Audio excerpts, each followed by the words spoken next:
Hello everyone, welcome to chemistry nutrition channel. तो आज हम डिस्कस करने जा रहे हैं कुछ ऐसे चैप्टर्स के बारे में कि जिनको करने के बाद हमारा जो कॉन्फिडेंस है वो बूस्ट हो जाएगा कि हमारी केमिस्ट्री में 160 प्लस मार्क्स तो बन ही सकते हैं अगर हम इन चैप्टर्स को अच्छे से कर लेते हैं।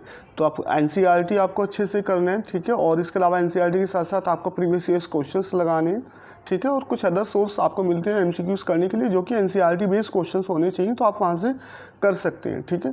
तो इसमें हम पहले डिस्कस करेंगे फिजिकल केमिस्ट्री को लेकर, क्योंकि हमारे 3 ही ब्रांचेज हैं, फिजिकल, इनऑर्गेनिक, ऑर्गेनिक।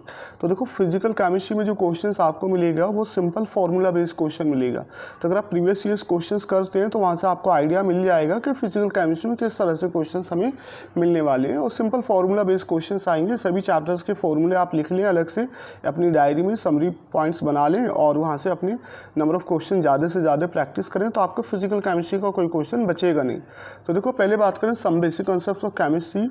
तो यहाँ से हर साल एक क्वेश्चन पक्का हमें मिलने वाला है। स्ट्रक्चर ऑफ एटम को अगर हम लेके चले तो 1 से 2 क्वेश्चन मिलेंगे। स्ट्रेस ऑफ मैटर से भी आपके देखो ट्रेंडिंग देखो प्रीवियस 3 ईयर्स में आपके 2 एमसीक्यूज यहाँ से मिले हैं स्ट्रेस ऑफ मैटर से। थर्मोडायनेमिक्स बड़ा चैप्टर है, नो डाउट 1 से 2 क्वेश्चन मिलने वाले। इक्विलिब्रियम भी लेंथी चैप्टर है, यहाँ से भी 1 से 2 क्वेश्चंस आपको आराम से मिल जाएंगे। और सॉलिड स्टेट से देखो, सॉलिड स्टेट से अगेन 1 से 2 से 3 क्वेश्चन यहाँ मिलेंगे। सॉलिड स्टेट से हम मान के चलें 1 से 2 क्वेश्चंस। सॉल्यूशन में भी आपको 1 से 2 क्वेश्चंस मिलेंगे, ठीक है। लेकिन 23 में 1 मिला था, 22 में कोई क्वेश्चन नहीं था यहाँ से। इलेक्ट्रोकेमिस्ट्री बड़ा चैप्टर है, यहाँ में भी आपको 2 से 3 क्वेश्चंस मिलने वाले। काइनेटिक्स से देखो हर साल 2 क्वेश्चंस मिल रहे हैं। सरफेस केमिस्ट्री में आपको 2020-21 में 1 क्वेश्चन मिला था और 22-23 में आपके 2 क्वेश्चंस मिले थे। तो ये तो आपको ओवरऑल फिजिकल केमिस्ट्री का एनालिसिस है कि 2020 से लेकर 2023 तक हमें फिजिकल केमिस्ट्री में किस चैप्टर से कितने क्वेश्चंस मिले हैं, ठीक है। अब अगर हम बात करें इसमें इनऑर्गेनिक केमिस्ट्री को लेके, तो देखो इनऑर्गेनिक केमिस्ट्री बहुत सिंपल है। आपको मल्टीपल टाइम्स रिवाइज करना होता है एनसीईआरटी को लाइन टू लाइन। यहाँ पे आपके यूजेस हैं, केमिकल रिएक्शन है, एक्सेप्शनल केसेस हैं, बहुत सारे यहाँ से आपके टॉपिक्स हैं और इंक्रीजिंग डिक्रीजिंग ऑर्डर हैं, ठीक है। एसिडिक नेचर पे, बेसिक नेचर पे, स्टेबिलिटी पे, तो ये आपके क्वेश्चन इनऑर्गेनिक में बन के आते हैं, ठीक है। ऑक्साइड्स हैं। तो अब अगर प्रीवियस क्वेश्चंस को देखें, प्रीवियस ईयर्स के क्वेश्चंस को देखें इनऑर्गेनिक केमिस्ट्री के, तो ज़्यादा टिपिकल क्वेश्चंस बनते नहीं है इनऑर्गेनिक केमिस्ट्री में। लेकिन इनऑर्गेनिक केमिस्ट्री में कोई ऐसा कोई खास मैकेनिज्म नहीं है, कोई फॉर्मूला नहीं है, तो आपको इनऑर्गेनिक केमिस्ट्री को बार बार पढ़ना होता है एनसीईआरटी को, ठीक है। वो तभी याद रह सकती है आपको इनऑर्गेनिक केमिस्ट्री। तो देखो इसमें ज़रा पीरियोडिक क्लासिफिकेशन को देखें तो हमेशा एक क्वेश्चन आपको यहाँ से मिलेगा। केमिकल बॉन्डिंग बड़ा चैप्टर है और एक ऐसा चैप्टर है जिसमें अदर चैप्टर्स की, अगर आप अदर चैप्टर्स को भी देखें तो केमिकल बॉन्डिंग कहीं ना कहीं इंक्लूड होता है। तो इसलिए इसमें ओवरऑल देखें तो 2 से 4 क्वेश्चन, 3 से 4 क्वेश्चन केमिकल बॉन्डिंग में मिल जाते हैं। रिडॉक्स रिएक्शन में हमेशा एक क्वेश्चन आपको मिलने वाला है। हाइड्रोजन में हमेशा आपको एक क्वेश्चन मिलने वाला है, हालांकि 20 में एक भी क्वेश्चन नहीं था। एस ब्लॉक एलिमेंट्स में देखोगे तो हमेशा 2 क्वेश्चन मिलने वाले। पी ब्लॉक एलिमेंट्स में आपको 2020 में 1 था, 2021 में कोई क्वेश्चन नहीं था, लेकिन 2022-23 में देखोगे तो 3 से 4 क्वेश्चंस आपको इसमें मिलने वाले हैं ग्रुप 13-14 को लेके। मेटलर्जी देखें अगर आइसोलेशन ऑफ एलिमेंट्स को, तो यहाँ से आपको 1 से 2 क्वेश्चन मिलेगा, एक क्वेश्चन मान के चलें। पी ब्लॉक एलिमेंट जो है ग्रुप 15 to 18, 4 ग्रुप है, बड़ा ग्रुप है, तो यहाँ से आपको आराम से देखो 2022 में नहीं था क्वेश्चन, 2023 में भी कोई खास नहीं था, लेकिन यहाँ आराम से 2 से 3 क्वेश्चन आपको मिल जाएंगे। डीएनएफ ब्लॉक एलिमेंट्स में 2 क्वेश्चन पक्का मिलने वाले हैं। कोऑर्डिनेशन कंपाउंड में आपको 2 से 3 क्वेश्चंस मिलेंगे इनऑर्गेनिक केमिस्ट्री में। अब अगर देखें ऑर्गेनिक केमिस्ट्री की बात करें तो देखो जनरल ऑर्गेनिक केमिस्ट्री एक मेजर टॉपिक है, तो यहाँ से नंबर ऑफ क्वेश्चंस आने की पॉसिबिलिटी भी ज़्यादा होती है। देखो 22 में 5 क्वेश्चंस आए थे, लेकिन अगर 2020, 21, 23 की बात करें तो इसमें 2 एमसीक्यूज आपको मिले हैं जीओसी में। हाइड्रोकार्बन भी बड़ा चैप्टर है, यहाँ से 23 में 1 आया था, 22 में कोई क्वेश्चन नहीं था एल्केन, एल्काइन से या बेंजीन से। लेकिन हाइड्रोकार्बन एक ऐसा चैप्टर्स है जो कहीं ना कहीं अदर जो चैप्टर्स हैं ऑर्गेनिक के वहाँ से रिलेट होता है। तो हाइड्रोकार्बन को हम ये नहीं कह सकते हाइड्रोकार्बन में क्वेश्चन नहीं आएगा, डायरेक्ट नहीं मिलेगा तो इनडायरेक्टली मिलेगा, ठीक है। बाकी हालांकि नीट में क्वेश्चन डायरेक्टली पूछे जाते हैं, ज़्यादा इनडायरेक्टली क्वेश्चंस आते नहीं हैं। हर एक चैप्टर से आपको पक्का क्वेश्चन मिलने वाला है। इन्वायरमेंटल केमिस्ट्री से फिक्स है, हर साल एक क्वेश्चन आता है। हैलो एल्केन, हैलो एरीन से एक क्वेश्चन मान के चलें।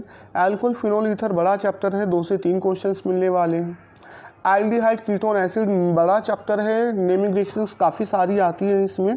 तो एल्डिहाइड कीटोन एसिड में आपके आराम से 3 से 4 क्वेश्चंस मिल जाने हैं।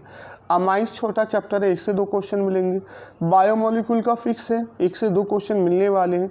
और पॉलीमर और एवरीडे लाइफ ऐसे चैप्टर्स हैं, यहाँ से 1 क्वेश्चन तो मिलना ही मिलना है। तो ये तो overall physical, inorganic, organic chemistry का वेटेज हो गया कि कहाँ से कितने मार्क्स के क्वेश्चंस आपके बन सकते हैं अगर हम प्रीवियस 4 ईयर्स की एनालिसिस को देखें।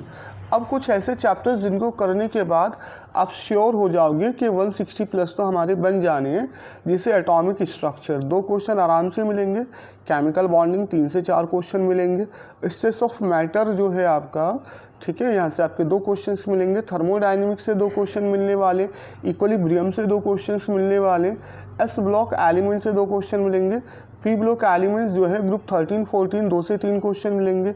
जीओसी का मैंने लिया, इसमें जीओसी से कम आपको 3 क्वेश्चंस मिलेंगे, सॉलिड स्टेट से 2 क्वेश्चन मिलेंगे, फॉर्मूला बेस्ड इलेक्ट्रोकेमिस्ट्री से 2 क्वेश्चंस मिलेंगे, काइनेटिक्स से आपको 2 क्वेश्चंस मिल जाएंगे अगर जनरल जो ट्रेंडिंग एनालिसिस प्रीवियस ईयर्स की उसके बेसिस पे अगर हम देखें।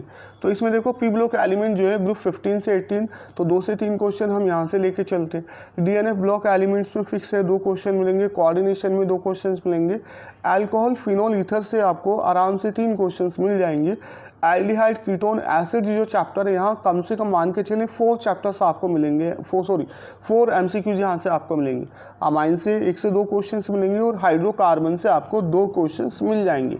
तो अगर इन चैप्टर्स का टोटल 18 चैप्टर्स हमारे हैं, हालांकि हमारे chapter on and around 30 chapters बैठ रहे हैं, तो 30 में से हमने 12 चैप्टर्स निकाल के 18 चैप्टर्स को भी अगर देखें तो यहाँ से हमारा ऑन एन एवरेज 42 MCQs यहाँ से आने वाले हैं। और आप ये 42 MCQs बहुत पॉजिटिवली कर लेते हो, कोई निगेटिव नहीं करके आते हो। 42 क्वेश्चंस हमारे लगभग यहाँ से बनेंगे और 42 को अगर मल्टीप्लाई करें 4 से तो 168 मार्क्स हमारे यहाँ से बन सकते हैं आराम से। 162, 165, 168 ऑन एन एवरेज यहाँ से हमारे मार्क्स आ जाएंगे आउट ऑफ 180। तो ये जो चैप्टर्स हैं पढ़ना तो सारे ही है, नीट में कोई भी चैप्टर्स आप ये नहीं कह सकते यहाँ से क्वेश्चन नहीं आएगा। नीट में कोई भी चैप्टर्स आप नेगलेक्ट कर ही नहीं सकते। केमिस्ट्री में जितने चैप्टर्स हैं हर चैप्टर से क्वेश्चन बनता है, बट कहीं से 2, कहीं से 3, कहीं से 1 और कहीं से कई बार आता भी नहीं है। तो अगर ऐसे क्वेश्चंस, ऐसे चैप्टर्स को देखें जहाँ से क्वेश्चंस आने की पॉसिबिलिटी कम होती है, तो वो छोटे चैप्टर्स हैं, जैसे रिडॉक्स रिएक्शन हो गया, हाइड्रोजन हो गया, सरफेस से 1 आध क्वेश्चन आता है। लेकिन जो वेटेज आपको दिया गया है कि किस चैप्टर से कितना वेटेज आता है, अगर आप इन चैप्टर्स को अच्छे से कर लेते हैं तो आप आराम से अपने नंबर सिक्योर कर सकते हैं 160 प्लस। तो इन चैप्टर्स पे बहुत अच्छे से वेटेज ध्यान दीजिएगा। और अगेन मैं आपको कह रहा हूँ NCERT को लाइन टू लाइन सारे क्वेश्चंस कीजिएगा, इंटेक्स क्वेश्चन कीजिएगा, डायरेक्ट NCERT से क्वेश्चंस बनते हैं आपके, एक्सरसाइज क्वेश्चंस भी कीजिएगा NCERT में, लेकिन एक्सरसाइज में वो क्वेश्चंस कीजिएगा, एक्सरसाइज में आप वो क्वेश्चंस करें जिनके सॉल्यूशन छोटे हैं। अगर मैं न्यूमेरिकल्स की बात करूं, क्योंकि न्यूमेरिकल्स में ज़्यादा लेंथी क्वेश्चन आपको आने वाला नहीं है, फॉर्मूला बेस्ड आएगा, तो NCERT में वो न्यूमेरिकल्स आप अप्रोच करें जिनके सॉल्यूशन ज़्यादा लेंथी नहीं है, स्मॉल सॉल्यूशंस हैं, तो वो पॉसिबिलिटी है कि नीट वहाँ से आपको क्वेश्चन बना के दे देगा। ठीक है, तो चलिए बाकी आप नेक्स्ट वीडियो में डिस्कस करेंगे कुछ नई स्ट्रेटेजी के बारे में, कुछ इंपॉर्टेंट MCQs हम डिस्कस करेंगे हर एक चैप्टर के। ठीक है, वो मैं एक सीरीज स्टार्ट करूंगा MCQ सीरीज, हर एक चैप्टर्स में एटलीस्ट कम से कम आपको 30 to 45 MCQs में कराऊंगा जो इंपॉर्टेंट क्वेश्चंस हैं, और वहीं से आपके जो कॉन्सेप्ट्स हैं वो रिवाइज भी होने लगेंगे। थैंक यू सो मच बेटा। तो सब्सक्राइब कीजिएगा, सपोर्ट कीजिएगा चैनल को।